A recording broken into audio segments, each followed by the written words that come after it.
성도에게도 항상 많은 어려움들이 있습니다. 믿음이 아무리 좋아도 인생의 문제는 피해갈 수가 없습니다. 구원의 확신이 우리에게 있지만 평안을 잃어버리고 흔들릴 때가 있고, 또 우리가 고난 앞에 서게 되면 믿음이 있어도 두려워지는 것도 사실입니다. 혹여 가족이 암에 걸렸다는 소식을 들으면 우리의 가슴은 철렁 내려앉습니다. 신앙적으로 전혀 옳은 생각은 아니지만, 혹 내가 죄를 지어 사랑하는 가족에게 문제가 생긴 것은 아닌지 자책하며 자기가 지었던 죄가 생각이나 괴로울 때가 우리 모두에게도 종종 있습니다. 또한 자녀에게 문제가 생기면 어떻습니까? 자녀에게 문제가 생기면 부모는 모든 삶의 의미를 잃어버리게 됩니다. 아무리 많은 것을 가지고 있고 아무리 많은 것을 이루었다고 하여도 자녀에게 문제가 생기면 전혀 행복하지가 않습니다. 이런저런 삶의 문제들은 항상 우리에게 있지만 우리는 이 모든 문제들을 잘 대처해낼 만한 믿음과 능력이 부족합니다. 성도라고 해도 은혜에서 멀어지게 되면 믿지 않는 사람들과 별반 다르지가 않습니다. 증오가 생겨나고 분노와 복수에 사로잡혀 모든 것을 인간적인 방법으로 해결하고자 합니다. 사람을 원망하고 환경을 원망하고 더 깊은 어둠 속으로 들어가며 하나님을 떠나는 일이 우리 믿는 자들에게도 종종 있습니다. 그런데 그렇게 고난의 문제 앞에서도 하나님께서 도우시는 성도들의 특징이 있습니다. 그 사람들은 문제 앞에 오히려 더욱더 굳건하게 믿음을 뿌리내립니다. 그리고 온 힘을 다하여 고난 앞에 하나님께 소망을 둡니다. 그들은 무슨 일을 만나든지 하나님과의 관계에서 모든 것을 해석합니다. 그리고 어떠한 일에 있어서든지 하나님을 신뢰합니다. 전도서 7장 14절 말씀같이 형통한 날에는 기뻐하고 공고한 날에는 되돌아보라. 그들은 항상 고난 중에도 겸손하게 하나님의 뜻을 물으며 자신의 모습과 행동을 되돌아봅니다. 믿음이 좋다고 해서 삶의 고난이 쉽게 풀리는 것은 아니지만, 그러나 믿음을 가지고 있으면 믿음 안에서 고난이 해석이 됩니다. 고난이 해석이 되면 아무리 어려운 문제에도 함몰되지 않을 수가 있습니다.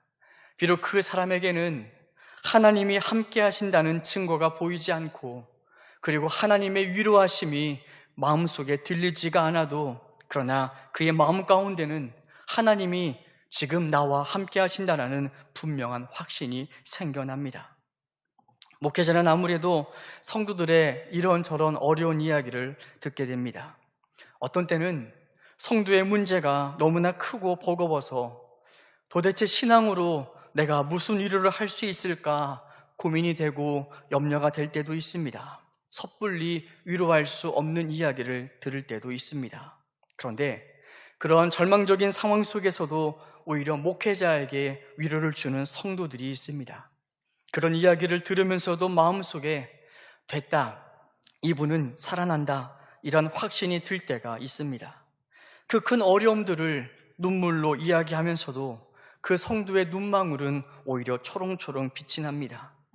말 속에는 두려움도 있지만 그러나 하나님께 대한 진중한 신뢰가 묻어납니다. 그리고 무엇보다 그분의 삶에 기도가 회복되고 있는 것을 보게 됩니다. 인간적인 상황으로는 도저히 기도할 상황이 아닌 것 같은데도 불구하고 그 성도가 기도의 자리를 찾아가게 될 때 목회자의 마음 가운데는 이러한 생각이 듭니다. 아, 하나님이 지금 그분과 함께 하시는구나. 하나님이 함께 하시면 문제가 없겠구나. 그 확신이 들면 오히려 목회자가 위로를 받습니다. 환난이나 어려움이 찾아왔을 때 우리의 마음 가운데 기도해야겠다, 내가 기도의 자리로 가야겠다라는 마음이 생겨나면 그 사람은 문제에 눌리지가 않습니다. 설령 그 문제가 자신의 뜻대로 풀리지 않아도 하나님은 그를 일으켜 세워주십니다. 그리고 보이지 않던 또 다른 길로 인도해 주십니다. 그래서 오히려 복잡한 환경이 그로 인하여 정리가 되고 하나님과의 관계가 회복이 되고 더욱더 깊은 영적인 성장의 기회가 되는 것을 많이 보게 됩니다. 그런데 반면 고난 앞에서도 기도할 생각은 하지 않고 여기저기 사람을 찾아다니며 항상 근심과 걱정으로 보내는 사람들은 오히려 그 고난 중에 더욱더 깊이 빠져드는 것을 봅니다. 문제가 끝나도 신앙에는 아무런 변화가 없이 그 신앙이 더욱더 냉랭해지는 것도 많이 보게 됩니다. 그래서 우리에게 고난이 닥칠 때 기도해야겠다라는 생각이 든다면, 그리고 우리가 고난 앞에서 여전히 기도를 하고 있다면 그것은 진짜 감사할 일입니다. 그것은 하나님이 나를 살리시기로 작정하셨다는 뜻이고 하나님이 나와 함께 하신다는 분명한 증거가 되기 때문입니다. 오늘 말씀을 통하여 하나님께서 우리에게 고난을 주시는 이유가 무엇이고, 또한 그 고난의 때에 하나님은 어떻게 우리를 회복시키시는지를 함께 살펴보겠습니다. 오늘 본문의 배경은 사사시대입니다. 하나님은 사사시대의 사사를 통하여 이스라엘을 구원하시고 그리고 평안을 누리게 하십니다. 그런데 이 사사시대의 특징이 하나 있습니다. 그것은 사사들이 그 평화를 유지하기 위해서 어떠한 정치 활동이나 어떠한 군사 활동을 벌였는지에 대한 기록이 없다라는 것입니다. 그럼에도 불구하고 이들이 오랜 시간 평화를 유지할 수 있었던 것은 누군가가 그 평화를 붙들어주고 계셨기 때문입니다. 성경은 바로 하나님께서 그 평화를 붙들어 주셨다라고 말씀하십니다. 그런데 이들이 악을 행하고 하나님을 떠나게 될 때 하나님은 그 평화를 거두십니다. 오늘 본문 6장 1절에서 말씀하십니다. 이스라엘 자손이 또 여호와의 목전에서 악을 행하였으므로 여호와께서 7년 동안 그들을 미디안의 손에 넘겨주시니, 하나님께서 그들을 넘겨주셨다라고 말씀하십니다. 미디안의 침입을 허락하셨다라는 뜻입니다. 그런데 미디안에게 넘겨주셨다라고 하시는데 미디안은 강한 족속이 아닙니다. 미디안은 이스라엘의 상대가 되지 못합니다. 과거 이스라엘이 출애굽할 때 미디안은 이스라엘을 이길 만한 힘이 없어서 모압과 연합하여 공격을 합니다. 오늘도 마찬가지입니다. 3절에서 보시면 미디안과 아말렉과 동방 사람들과 연합하여 이스라엘을 공격했다라고 합니다. 미디안은 힘으로만 보면 이스라엘의 상대가 되지 못합니다. 그런데 그들의 기세가 꺾인 이스라엘은 자신들보다도 약했던 미디안에게 지속적으로 7년 동안이나 괴롭힘과 약탈을 당하게 됩니다. 평상시 같으면 전혀 문제거리도 되지 않았던 미디안이 바로 이스라엘을 괴롭혔던 것입니다. 우리가 인생의 문제 앞에서 꼭 어려운 문제 때문에 우리가 넘어지는 것은 아닙니다. 정말 아무것도 아닌데, 정말 시시한 문제인데 하나님께서 넘겨주시면 그 인생이 앞으로 나아가지 못하게 되는 것입니다. 아무것도 아닌 문제인데도 하나님께서 넘겨주시면 그 아무것도 아닌 문제가 우리 인생에는 큰 문제가 될 수 있습니다. 우리가 잊지 말아야 될 중요한 사실은 평안이나 안전은 우리의 힘과 능력으로 지키는 것이 아니라 바로 하나님께서 지켜주시고 하나님께 속해 있다라는 사실입니다. 이스라엘은 이 아무것도 아닌 미디안으로부터 엄청난 고난을 당하게 됩니다. 3절에 보시면 그들이 파종할 때 쳐들어왔다라고 합니다. 수확물을 빼앗기는 것도 마음이 아픕니다. 그리고 키우고 있던 소나 낙이나 양들을 빼앗기는 것도 정말 큰 문제입니다. 그런데 파종한 것을 짓밟히고 빼앗기는 것은 이와 비교할 수 없는 일입니다. 그런 것들을 빼앗기면 어떻게든 그 희망을 보며 파종한 것에 희망을 걸며 어떻게든 버티며 이겨낼 수 있습니다. 조금만 더 참으면 새싹이 돋아나겠지. 조금만 더 참으면 식량이 생겨나겠지. 조금만 더 참으면 회복할 수 있겠지. 그런데 그 파종한 새싹이 짓밟히게 되면 더 이상 기댈 희망이 사라지게 됩니다. 한 해를 살아갈 소망을 완전히 잃어버리게 됩니다. 의지할 것이 없습니다. 이스라엘이 하나님을 떠나 악을 행할 때 그 별것 아닌 미디안 때문에 이스라엘의 모든 삶은 꺾이고 초토화되고 말았습니다. 그런데 더욱더 안타까운 것은 이스라엘은 7년이 지나도록 그 문제의 원인이 무엇인지 알지 못합니다. 왜 별것 아닌 문제인데 그 별것 아닌 문제가 내 삶을 이렇게 어렵게 만들었을까? 왜 사소한 문제였는데 그 사소한 문제 하나 나는 넘어갈 수 없을까? 이스라엘은 7년이라는 시간 동안에 고통을 당했습니다. 그리고 모든 것을 다 빼앗기고 난 후에야 그제서야 자신들의 문제가 무엇인지를 깨닫게 됩니다.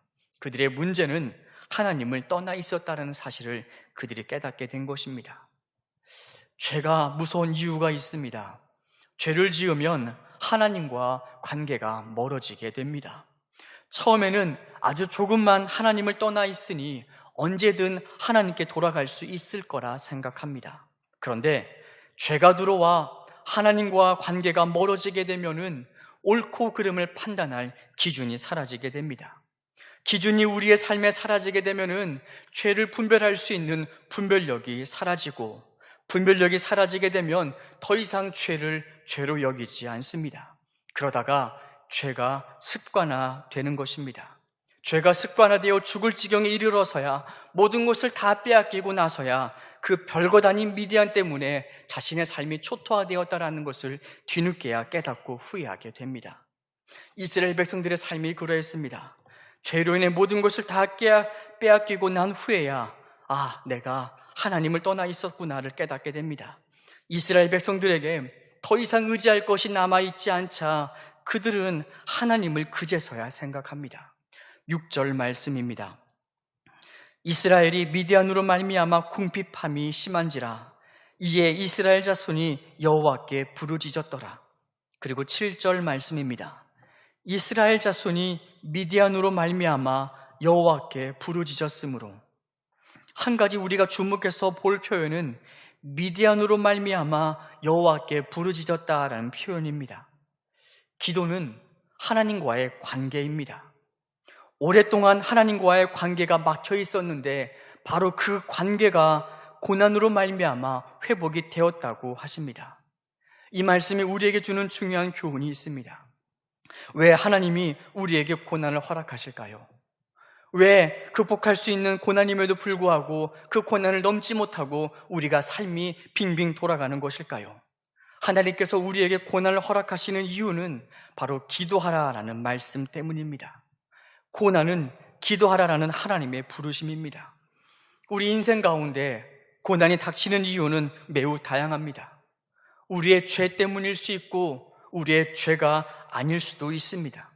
고난의 원인은 남 때문일 수가 있고 그렇지 않을 수도 있습니다. 그러나 고난의 원인은 다양하지만 고난의 때의 답은 오직 하나뿐입니다. 그것은 바로 하나님께 기도하는 것, 하나님께 기도할 때 하나님의 구원이 시작된다라는 것입니다. 우리가 하나님께 기도할 때 고난 가운데 하나님의 구원이 시작이 됩니다. 하나님은 고난당하는 자들의 기도를 매우 중요하게 생각하십니다. 하나님께서 기도를 중요하게 여기시는 까닭은 하나님께서 돕고 싶어도 우리가 기도하지 않으면 하나님께서 도우실 수 없기 때문입니다. 이사야 62장에서 고난에 빠진 성도가 하나님의 구원을 위해서 해야 할 것이 있는데 그것이 무엇이냐면 쉬지 않고 기도하는 것이라고 말씀하십니다. 우리가 기도할 때 하나님이 일하신다라고 말씀하십니다. 여호와로 기억하시게 하는 자들아 너희는 쉬지 말며 그로 쉬지 못하시게 하라. 이 말씀은 이런 뜻입니다. 너희는 하나님이 쉬지 못하도록 기도하라라는 말씀입니다. 우리가 기도를 쉬면 하나님도 일하는 것을 멈추시고 우리가 기도하기 시작하면 하나님도 우리를 위하여 그때 일하신다라고 말씀하십니다. 성경은 곳곳에서 우리의 기도가 하나님이 우리를 도우시는 근거가 되고 이유가 된다라고 말씀하십니다. 출애굽 때 이스라엘 백성은 400년간 노예로 극심한 고통을 당하게 됩니다. 400년이라는 시간은 엄청난 고통의 시간입니다. 아무리 고통을 당하고 있지만 그런데 하나님은 침묵하시고 잠잠하십니다. 그런데 그들이 부르짖을 때, 그들의 입에서 기도가 시작이 될 때 성경은 하나님께서 그들의 소리를 들으시고 그들에게 하신 약속을 기억하셨다라고 말씀하십니다. 하나님께서 약속을 잊으신 것이 아닙니다. 그들이 간절히 하나님을 찾기까지 하나님께서는 잠잠히 기다리셨다라는 것입니다. 우리가 기도할 때 하나님은 우리 인생에 찾아오십니다. 그래서 하나님은 우리에게 항상 부르짖으라고 말씀하십니다. 이사야 58장에서 말씀하십니다. 네가 부를 때에 나 여호와가 응답하겠고 네가 부르짖을 때에 내가 여기 있다 하리라. 아무리 의인이라 할지라도 하나님은 기도하지 않으면 돕지 않으십니다.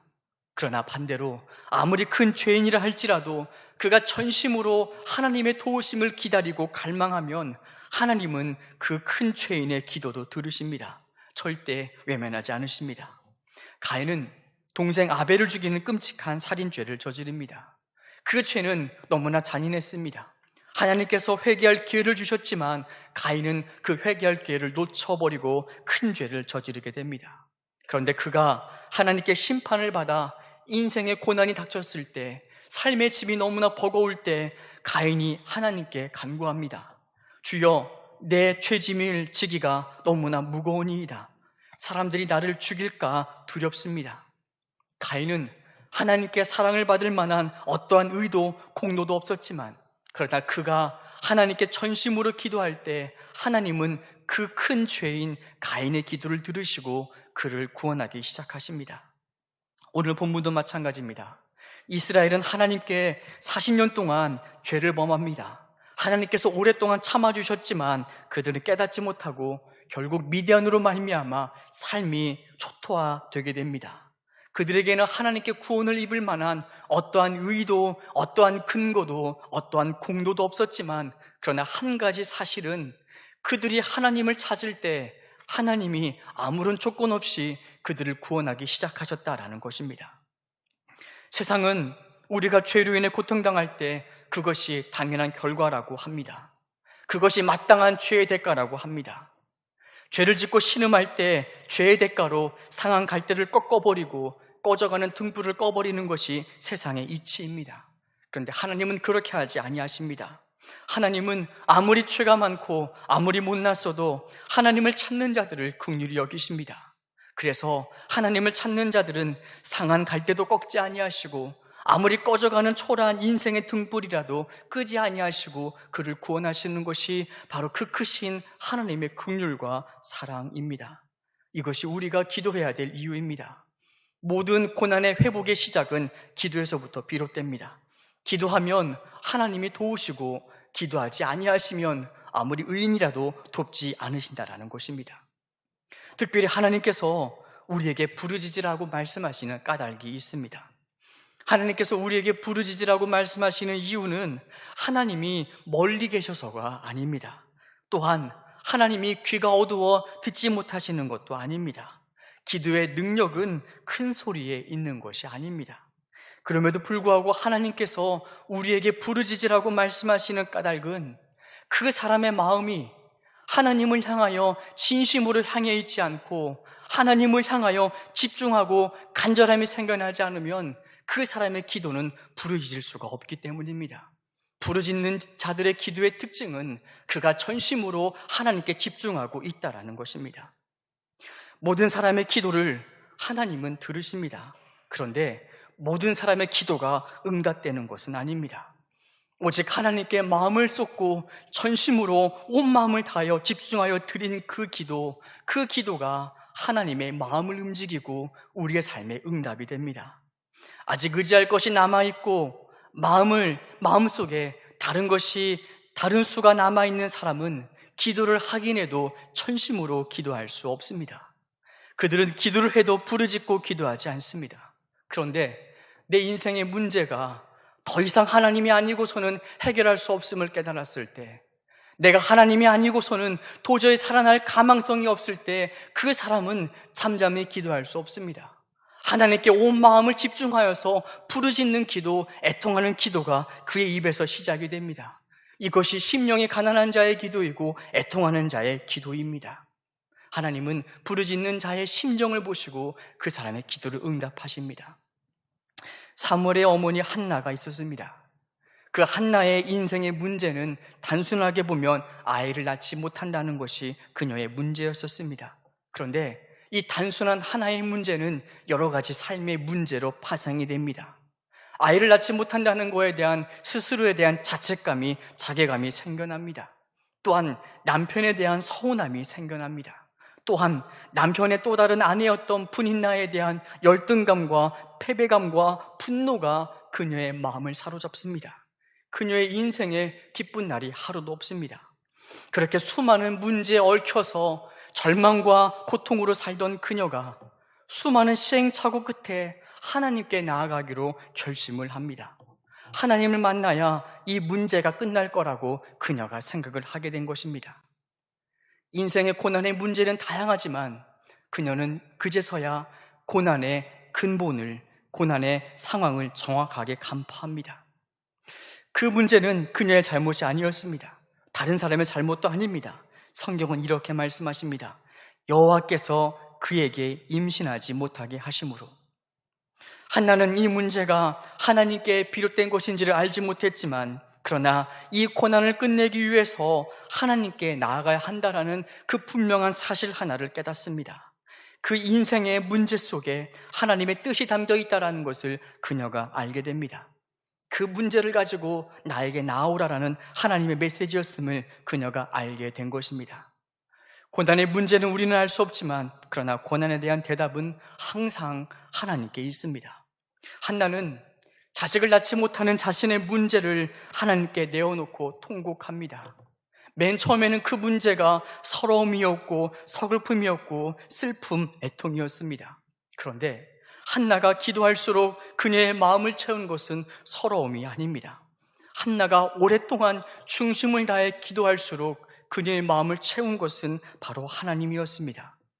오랜 시간 그녀가 하나님께 집중하여 온 마음을 다해 기도하자 더 이상 자녀가 없다는 것이 그녀의 인생의 문제가 되지 않습니다. 실컷 하나님께 마음을 두고 기도하자 더 이상 자신의 기도의 제목에 그녀는 집착하지 않습니다. 하나님께서 아들을 주신다고 하셔도 다시금 하나님께 그 아들을 드리겠다라고 한나는 서원합니다. 그리고 한나가 오랜 기도를 마치고 오랜 기도를 끝내고 집으로 돌아갈 때 성경은 그녀에 대해서 이렇게 표현합니다. 가서 먹고 얼굴에 다시는 근심빛이 없었더라. 그녀의 마음이 하나님으로 채워지게 된 것입니다. 한나가 하나님으로 변화됩니다. 상황이 바뀐 것이 아닙니다. 그녀 자신이 변화된 것입니다. 우리는 기도하기 전에는 항상 환경이 문제라고 생각합니다. 그 사람 때문에 내 인생이 괴롭다라고 생각합니다. 그런데 기도하다 보면 달라집니다. 기도하면 하나님과 깨어진 관계가 문제였음이 발견하게 됩니다. 그 문제 앞에서 그렇게 살 수밖에 없는, 그렇게 택할 수밖에 없는 자신의 못난 자아의 모습이 깨달아집니다. 우리가 오랫동안 기도할 때 하나님이 우리에게 오셔서 만져주시는 것은 환경이 아닙니다. 깨어진 우리의 못난 자아를 만져주시고 상한 심령을 회복하시고 우리를 일으켜 세워주시는 것, 그것이 진짜 하나님의 기도 응답입니다. 그녀가 얻은 것은 비록 당시에는 아들이 아니었지만 그녀는 하나님을 얻습니다. 아들을 얻고 변화된 것이 아니라 간절한 그녀의 기도가 그녀를 변화시킨 것입니다. 이것이 모든 기도의 시작입니다. 비록 그녀의 기도는 아주 지극히 사적인 것이었습니다. 그런데 그녀가 사적인 기도 제목이라 할지라도 그 기도 때문에 마음을 다하고 전심으로 하나님께 기도할 때 그녀는 그런 사소한 기도 제목으로 말미암아 하나님을 만나게 됩니다. 우리 인생에 꼭 거룩하고 고상한 기도 제목으로 하나님을 만나는 것은 아닙니다. 때론 지극히 사소하고 때로는 인간적인 기도 제목일 수도 있습니다. 우리의 기도 제목이 거룩하냐 거룩하지 않냐, 사소하냐 그렇지 않느냐가 중요한 것이 아닙니다. 우리가 기도할 때 우리가 전심으로 하나님께 기도하느냐, 우리가 집중으로 하나님께 매달리느냐, 그 기도 가운데 하나님을 만나느냐가 진짜 기도의 중요한 문제인 것입니다. 우리가 하나님을 갈망하고 하나님을 찾을 때 하나님이 우리 인생에 들어와서 우리의 삶을 변화시켜 주십니다. 우리 인생이 언제 변화될까요? 우리 인생은 기도할 때 바뀝니다. 우리가 언제 이 삐뚤어지고 못난 마음이 고침받을까요? 우리가 기도할 때 하나님이 오셔서 그 마음을 고쳐주십니다. 기도할 때 변화가 시작이 됩니다. 기도하는 중에 못난 마음을 만져주시고 우리의 상처를 싸매주시고 우리의 허전한 그 마음 가운데 하나님이 가득 들어와 계시면 더 이상 나를 아프게 했던 그 문제가 나를 아프게 하지 않습니다. 그것이 진짜 기도의 응답입니다. 어쩌면 우리가 지금 직면하고 있는 이 수없이 많은 고난의 문제는 하나님께서 우리를 기도의 자리로 부르시는 하나님의 초청이실지도 모릅니다. 기도하라라는 것입니다. 기도할 때 단순한 고난만 해결받는 것이 아니라 우리를 고쳐주시는 하나님의 놀라운 계획이 있기 때문에 하나님은 고난으로 말미암아 우리를 기도의 자리로 부르시는 것입니다. 우리가 기도의 깊은 자리로 나아갔으면 좋겠습니다. 단순한 기도, 짧은 기도가 아니라 우리의 온 마음을 토로하여 정말 그 기도 제목 하나 때문에 하나님을 만나 변화할 수 있도록 우리가 온 마음을 다하여 하나님께 기도하고 고침받고 변화되는 삶을 살았으면 좋겠습니다. 기도하겠습니다. 하나님, 우리 삶에 기도가 없다면 우리는 하나님께서 복을 주실 때 교만해지고 하나님께서 우리를 낮추실 때 우리는 낙심하게 될 것입니다. 그러다가 점점 고난 중에 하나님과 멀어지게 됩니다. 하나님, 우리가 기도의 자리로 끊임없이 나아가게 하여 주시옵소서. 기도 가운데 우리를 기다리고 계시는 그 하나님을 만날 수 있도록 갈망하는 기도, 애통하는 기도, 심령의 가난한 기도를 드리게 하여 주옵소서. 우리를 살리시고 우리의 구원자 되시는 귀하신 예수님의 이름으로 기도드립니다.